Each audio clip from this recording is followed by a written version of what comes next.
What's up, good people? Mark Holmes here, and as always, I want to say thank you all for watching, commenting, subscribing, and being part of the Joe Boo Sports Report. Without you guys, as well as you ladies, you know that this literally does not work. I hope everybody's having a great day. You guys know me. I do whatever it takes to get the job done. I'm here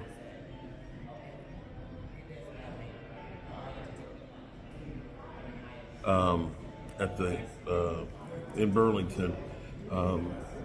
After driving up here tomorrow morning, we have to meet down in the lobby 8 o'clock, so we can unload the vehicle with the tools and supplies, and then start meetings, and then go to site visits tomorrow, because we are going to be rebuilding some homes and things, which is great. This is what I live for. My apologies. I tried to do my live stream. I didn't even think about the Wi-Fi, because we literally live stream from the draft, okay? In the middle of the draft with a couple 100,000 people around us. And when I signed into the Wi-Fi in the room, it had the regular service and then the paid service, you know, where it's like an extra $5, and I clicked on the free service. And the free service is slow. I mean slow. So I couldn't do my live stream tonight.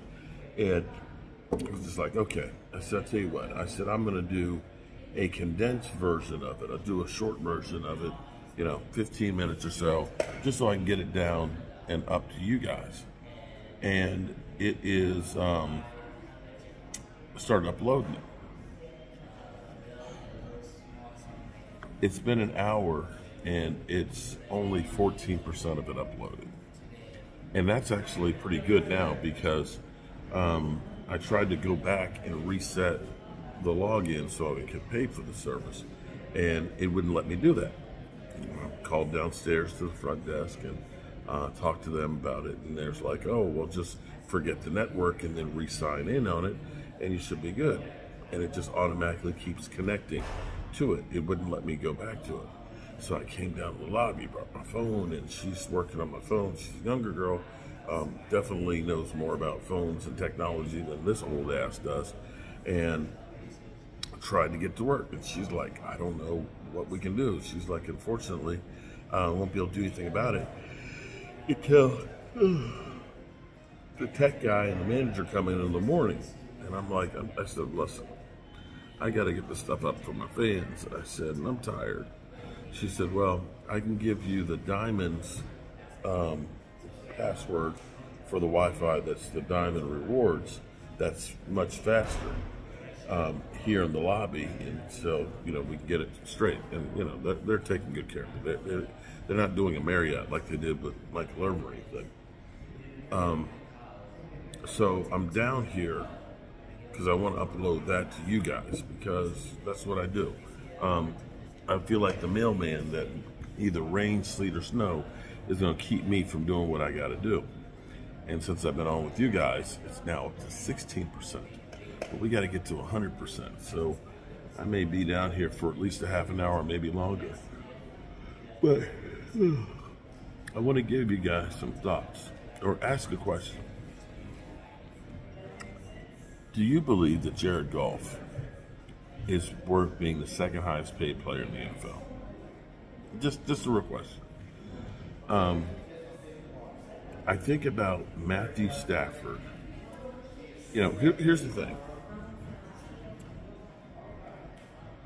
The way they treat Dak, okay, when Matthew Stafford was with the Lions, with the exception of the year that they had Megatron, Golden Tate, Ndamukong Suh, and they made the playoffs that year. For the most part, the Lions have been an ass team with not a lot of players around them. And the Lions didn't spend a whole lot of money to try and help make it a great team. If that had been the Cowboys situation and it was Dak Prescott with the same situation, they would say that Dak Prescott is just ass, that he sucks and he can't overcome. But Matthew Stafford got the benefit of the doubt They said he's a great quarterback without people around him.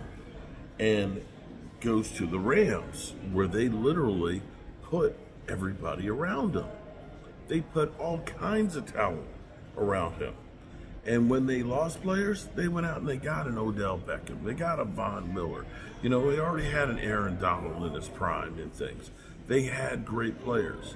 They had Jefferson. They had, what's the little white guy? I mean, you know, led the league in receptions and stuff. They had tons of weapons. And they won the Super Bowl. Now you look at golf going to the Lions, and the Lions, they've drafted well. They've made some good free agent signings, some good trades, and they've gotten talent now around Jared Goff. And you see what they're doing with the draft and everything else.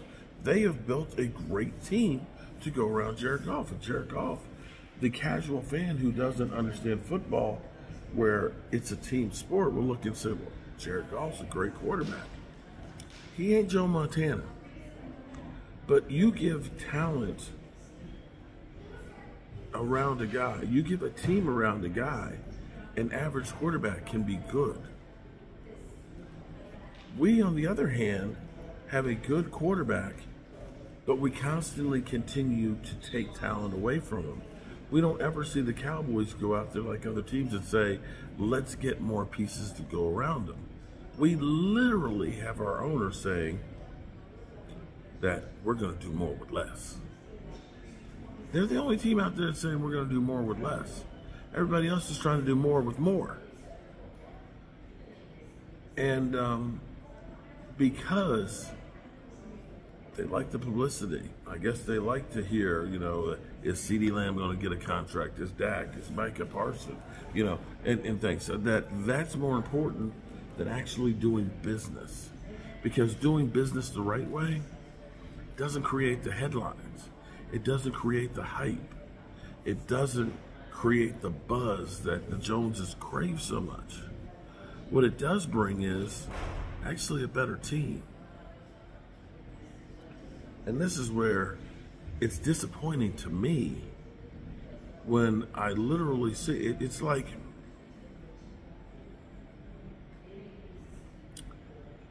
I don't know if you've ever had anybody who has had like a drug problem that you care about. And you can literally see how it's destroying them.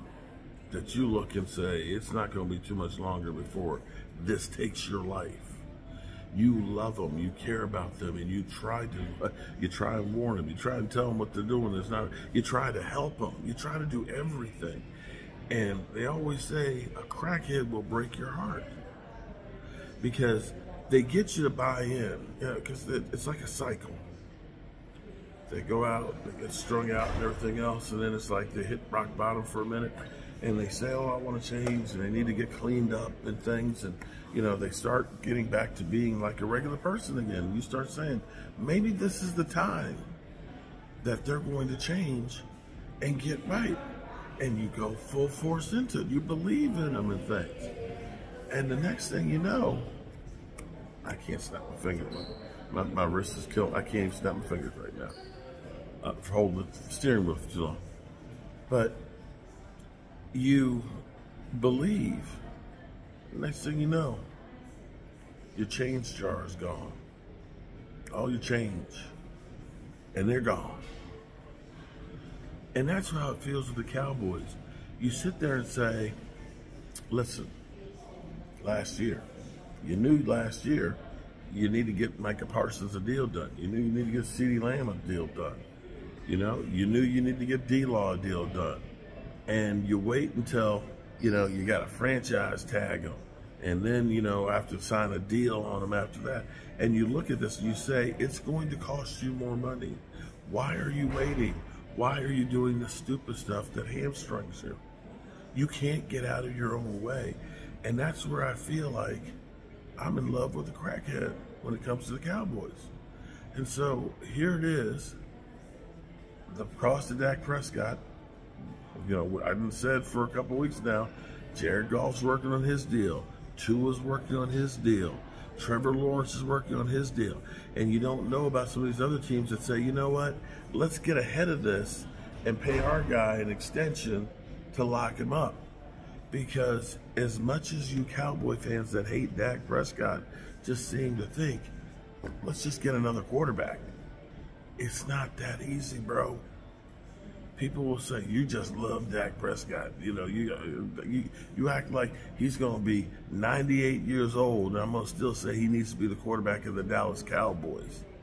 Bro, what I'm telling you is you like that crackhead. You out there, oh man, just get rid of him, man. He's a bum. And guess what? You're going to be strung out when we ain't got a quarterback. And we are in quarterback purgatory and can't find one. That shit is real. And right now, it's only 28%. Jeez.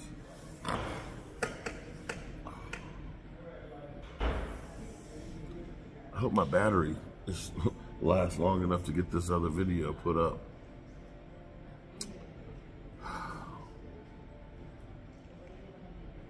Oh well, it is what it is. I don't know how long it's going to take for this one to upload.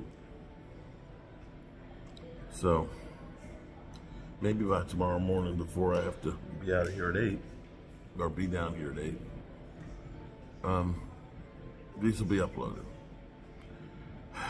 I was trying to check while I'm here on Randy. Let's see. Don't see an update on Randy. It's gonna be a long road to hoe for Randy to get right. I'm hoping that he can get stable enough that he can get back home, at least be closer to home and things to begin his recovery and stuff. But you know, I always tell you guys, always tell the people you love how much you love them, because you never know that you might not get the chance again. And in the blink of an eye, sometimes shit can happen and your whole world changes. I appreciate y'all, and God willing, I'll see you guys tomorrow. At the current rate, I'm going to be down here till tomorrow morning trying to get this video uploaded. It's at 31%. This video's been 12 minutes, and so 12 minutes, and it was 4% when I got down here started. It's at 32, so that's 28%. So that's about another 30 minutes. All right, good people. Peace.